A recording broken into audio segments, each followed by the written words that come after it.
নমস্কার, শিব শক্তি অ্যাস্ট্রো চ্যানেলে সকলকে স্বাগত জানাই। আশা করি সকলে আপনারা ভালো আছেন, ভালো থাকুন, সুস্থ থাকুন। আগামী 18ই মে যেদিন কিন্তু রাহু কেতুর সঞ্চার হবে, রাহুর সঞ্চার হবে কুম্ভ রাশিতে এবং একই সঙ্গে কেতুর সঞ্চার হবে সিংহ রাশিতে, যার ইম্প্যাক্ট কিন্তু রাশিচক্রের সমস্ত রাশির ওপরে পড়বে। আজকের ভিডিওর আলোচনার বিষয় কিন্তু হচ্ছে মকর রাশি, অর্থাৎ কিনা মকরের ওপরে রাহু কেতুর সঞ্চারের যে ইম্প্যাক্ট সেইটা মূলত কিভাবে আসতে চলেছে সেই নিয়েই কিন্তু আজকের ভিডিওতে একেবারে পুঙ্খানুপুঙ্খ আলোচনা করব। সঙ্গে থাকছে নাক্ষত্রিক বিশ্লেষণ এবং সেই সঙ্গে প্রতিকার। অবশ্যই আপনারা ভিডিওটিকে শেষ পর্যন্ত দেখতে থাকুন। শুরুতেই একটা কথা বলবো, সেটা হচ্ছে সদ্য মকরের ওপর থেকে শনির 7.5 শেষ হয়েছে।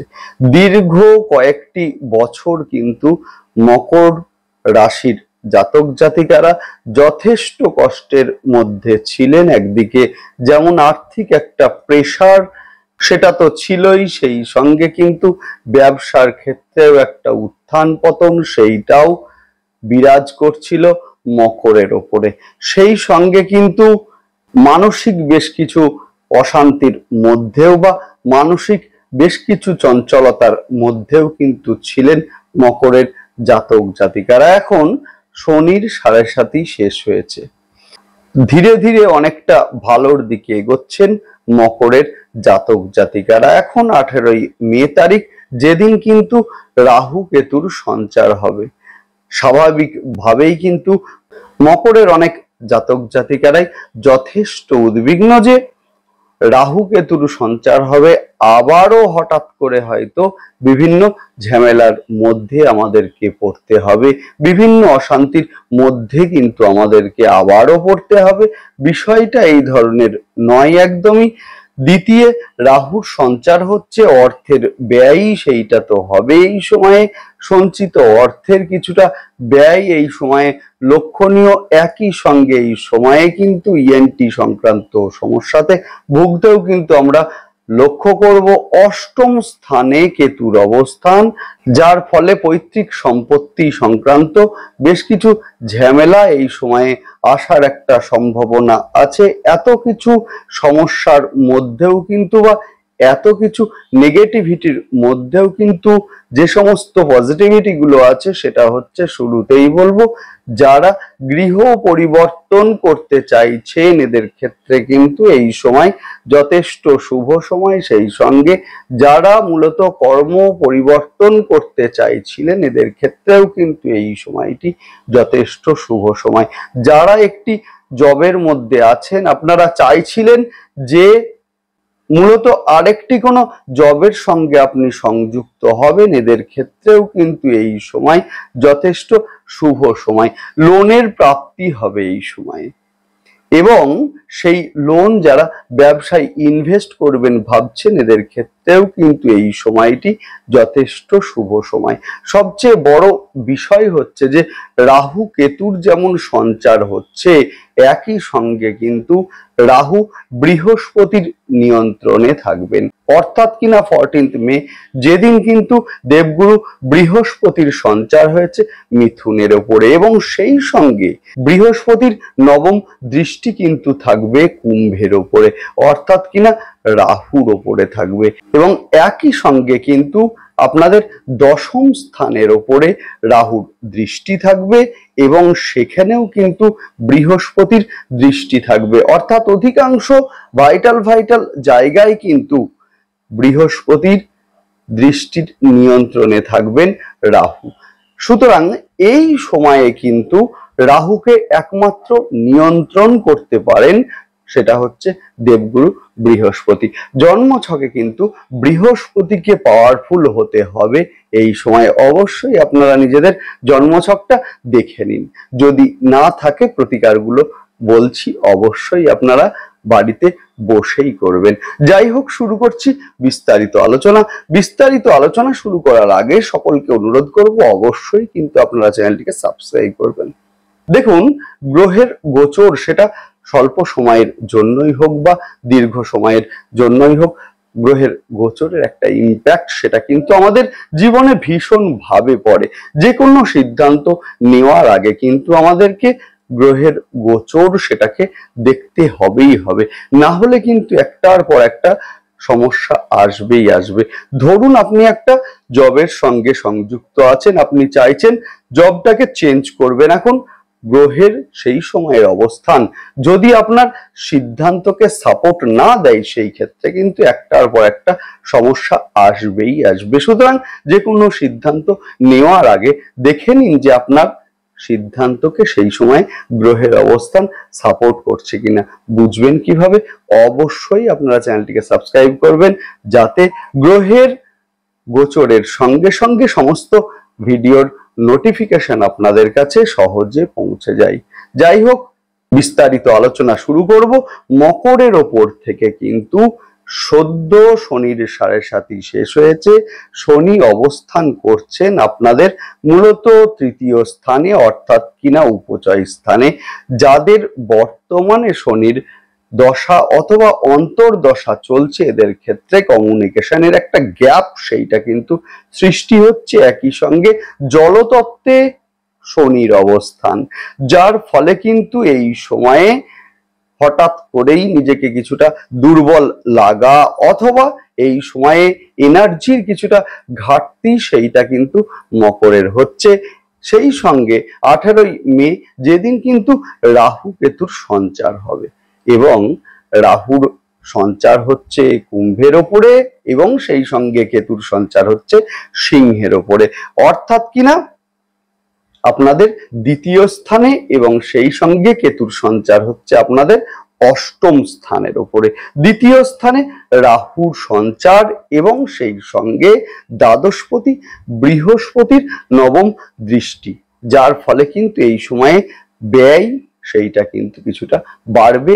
একই সঙ্গে এই সময়ে কিন্তু সঞ্চিত অর্থের ব্যয় সেইটা কিন্তু এই সময়ে লক্ষণীয়।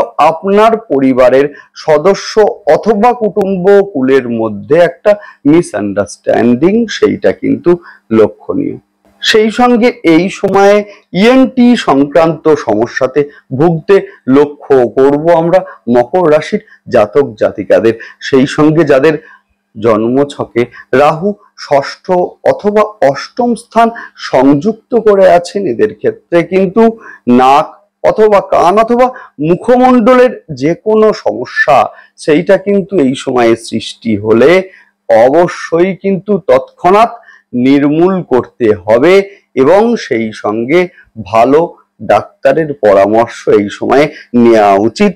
হঠাৎ করে রেগে যাওয়া বা ধৈর্য হারানোর মতো ঘটনা কিন্তু এই সময়ে লক্ষণীয়। রাগের বশে আপনি কোনো রিয়্যাক্ট আপনি করলেন এবং যার ফলে একটা বড় সমস্যার সৃষ্টি হলো, এই ধরনের ঘটনাও কিন্তু এই সময় লক্ষণীয়। যারা কর্ম পরিবর্তন করতে চাইছেন, এদের ক্ষেত্রে কিন্তু সময়টি যথেষ্ট শুভ সময়। অনেকেই হয়তো দীর্ঘদিন একটি কর্মের মধ্যে সংযুক্ত আছেন, এবারে চেঞ্জ করবেন ভাবছেন, যথেষ্ট ভালো সময়। এটা লোনের প্রাপ্তি হবে এই সময়, অর্থাৎ যারা দীর্ঘদিন ধরে লোনের জন্য চেষ্টা করছিলেন, এদের ক্ষেত্রে কিন্তু সময়টি যথেষ্ট শুভ সময়। যদিও এই সময়ে কিন্তু লোন নেওয়ার আগে এগ্রিমেন্ট অবশ্যই আপনারা ভালো করে জেনে বুঝে নিয়ে সেই ক্ষেত্রে আপনারা এগোবেন, না হলে কিন্তু পরবর্তীকালে সমস্যার সৃষ্টি হতে পারে। সেই সঙ্গে এই সময়ে কিন্তু অর্থ ধার দেওয়া থেকে আপনারা বিরত থাকবেন। আপনি হয়তো কাউকে বিশ্বাস করে অর্থ ধার দিলেন এবং সেই অর্থ অনাদায়ী হলো, আপনি প্রতারিত হলেন, এই ধরনের ঘটনাও কিন্তু এই সময়ে লক্ষণীয়।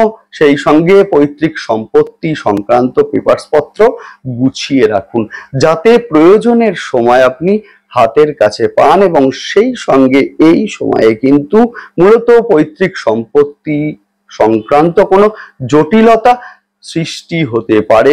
যদিও এই সময়ে কিন্তু সম্পত্তি সংক্রান্ত লিটিগেশন অথবা আইনি ঝামেলা অবশ্যই আপনারা এড়িয়ে চলুন। এই সময়ে কিন্তু শত্রু হানি হবে, অর্থাৎ দীর্ঘদিন ধরে যারা শত্রুতায় জেরবার হয়েছিলেন সেই শত্রুতার একটা মীমাংসা সেইটা কিন্তু এই সময় লক্ষণীয়। লোনের জালে যারা জর্জরিত হয়ে আছেন আগামী 1.5 বছরের মধ্যে কিন্তু ঋণ মুক্তির পথও কিন্তু অবশ্যই বেরিয়ে আসবে। যারা দীর্ঘদিন অসুস্থ ছিলেন এদের ক্ষেত্রে বেটার একটা যে ট্রিটমেন্ট সেইটা কিন্তু এই সময়ে লক্ষণীয়, যার ফলে দ্রুত আরোগ্য লাভ সেইটাও কিন্তু এই সময়ে সম্ভব হবে। কর্মক্ষেত্রে কিছুটা জটিলতা এই সময়ে কিন্তু সৃষ্টি হতে পারে, গুপ্ত শত্রুতা সেইটা কিন্তু কর্মক্ষেত্রে সৃষ্টি হতে পারে, অথবা কর্মক্ষেত্রে ট্রান্সফার সেইটাও কিন্তু এই সময়ে লক্ষণীয়। যদিও কর্মক্ষেত্রে প্রমোশন অথবা গুরুত্ব সেইটা কিন্তু এই সময়ে বাড়বে, বিবাহ ফাইনালাইজড হতেও কিন্তু এই সময়ে আমরা লক্ষ্য করব। যদিও আপনাদের 3rd হাউসে শনির অবস্থান, যার ফলে যোগাযোগের ক্ষেত্রে কিছুটা ডিলে হবে, এটা ঠিকই। আলটিমেট বিবাহ কিন্তু এই সময়ে ফাইনালাইজড হবে। যারা ভ্রমণ প্রিয় মানুষ আছেন এদের ক্ষেত্রে কিন্তু ভ্রমণের সুযোগ সেইটা কিন্তু এই সময়ে সৃষ্টি হবে। বিশেষ করে ধর্মস্থান অথবা মূলত তীর্থস্থানে ভ্রমণের একটা সম্ভাবনা সেইটা কিন্তু এই সময়ে সৃষ্টি হবে। সন্তানের শরীর নিয়ে অল্প বিস্তর দুশ্চিন্তা সেইটা কিন্তু এই সময়ে সৃষ্টি হবে। যারা সন্তান নেবেন ভাবছেন অথবা সন্তান সম্ভবা আছেন যারা, এদের ক্ষেত্রে কিন্তু যথেষ্ট সতর্কতা সেইটা কিন্তু এই সময়ে গ্রহণ করতে হবে। নেক্সট আলোচনা করব নাক্ষত্রিক বিশ্লেষণ নিয়ে। শুরুতেই বলবো উত্তরাষাঢ়া নক্ষত্রের জাতক জাতিকাদের ক্ষেত্রে এই সময়ে কিন্তু মূলত পৈতৃক সম্পত্তি সংক্রান্ত পেপারসপত্র গুছিয়ে রাখুন যাতে আপনারা সময়ে হাতের কাছে পান, এবং সেই সঙ্গে এই সময়ে কিন্তু আইনি ঝামেলা এড়িয়ে চলুন। এই সময়ে কিন্তু গুপ্ত শত্রুতার বিনাশ হবে, এবং একই সঙ্গে কিন্তু এই সময়ে যারা রিসার্চ ওরিয়েন্টেড বিভিন্ন কর্মের সঙ্গে সংযুক্ত আছেন এদের ক্ষেত্রে উন্নতির সময় এটা। নেক্সট আলোচনা করব শ্রবণ নক্ষত্রের জাতক জাতিকাদের ক্ষেত্রে বেশ কিছুটা ইমোশনাল হয়ে পড়তে লক্ষ্য করব আমরা। শ্রবণ নক্ষত্রের জাতক জাতিকাদের বিবাহ এই সময়ে মূলত ফাইনালাইজড হবে, সেই সঙ্গে এই সময়ে কিন্তু ব্যবসার ক্ষেত্রে কিছুটা উত্থান পতন সেইটা কিন্তু এই সময়ে লক্ষণীয়। নেক্সট আলোচনা করব ধনিষ্ঠা নক্ষত্রের জাতক জাতিকাদের ক্ষেত্রে মূলত গৃহ জমি ফ্ল্যাট ইত্যাদি যারা কিনতে চাইছেন এদের ক্ষেত্রে কিন্তু এই সময়টি যথেষ্ট শুভ সময়। সেই সঙ্গে গৃহ যারা পরিবর্তন করবেন ভাবছেন এদের ক্ষেত্রেও কিন্তু সময়টি যথেষ্ট শুভ সময়, এবং এই সময়ে আয় কিন্তু বাড়বে। নেক্সট আলোচনা করব প্রতিকার নিয়ে। যদিও তার আগে একটা কথা বলে রাখি, সেটা হচ্ছে এতক্ষণ যে আলোচনা হলো সেটি একটি সাধারণ প্রেডিকশন মাত্র। আসল কথা বলবে কিন্তু আপনার জন্ম ছক এবং জন্ম ছকে অবস্থানকারী গ্রহ এবং তার দশা এবং অন্তর্দশা। নেক্সট আলোচনা করব প্রতিকার নিয়ে।